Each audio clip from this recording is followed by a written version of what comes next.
Avec 10 millions de morts et 6 millions de déplacés internes, 27 millions de personnes en situation critique, dont les femmes et enfants, ainsi qu'un décompte macabre de 200 fosses communes, la République démocratique du Congo est entrée dans un cycle infernal de massacres dont on parle très peu depuis 30 ans.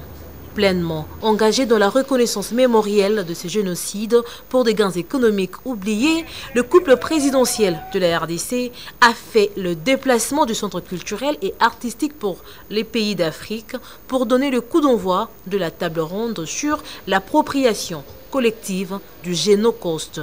Bien avant les travaux, le chef de l'État, Félix-Antoine Tshisekedi Tshilombo, et la distinguée première dame, Denise Nyakeru, ont visité l'exposition de tous ces massacres documentés à travers la partie orientale du pays. Des Makobola à Mwenga en passant par Kisangani, Lubero, Bukavu et récemment Kisiché, tous les crimes perpétrés sur fond du pillage de richesses y sont étalés.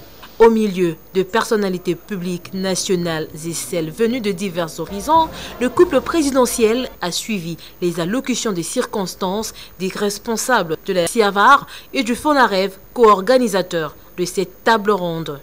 Il est temps que les Congolais s'approprient le Génocauste.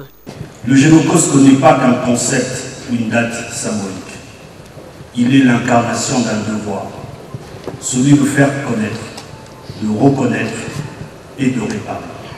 Excellence, Monsieur le Président de la République, chef de l'État, avec l'expression réitérée de mes hommages, lors de la première commémoration de la Journée nationale du Génocauste que vous avez eu la responsabilité de présider, le 2 août 2023, vous avez conclu votre propos par un message d'espoir, nous appelons tous, comme nation. Dans une brève allocution, le chef de l'État, Félix-Antoine Tshisekedi Tshilombo, a lancé un appel à l'engagement de tous. Cette table ronde, placée sous le thème « Engageons-nous à l'appropriation collective du Génocauste, à la reconnaissance internationale du génocide commis en République démocratique du Congo et à la promotion de la culture de la paix », nous interpelle tous. Elle intervient dans un contexte critique où notre pays continue à subir une guerre injuste, où le sang de nos frères et sœurs continue de couler et où notre intégrité territoriale demeure menacée. En mémoire de nos victimes, je vous invite à vous lever pour observer ensemble un moment solennel de recueillement.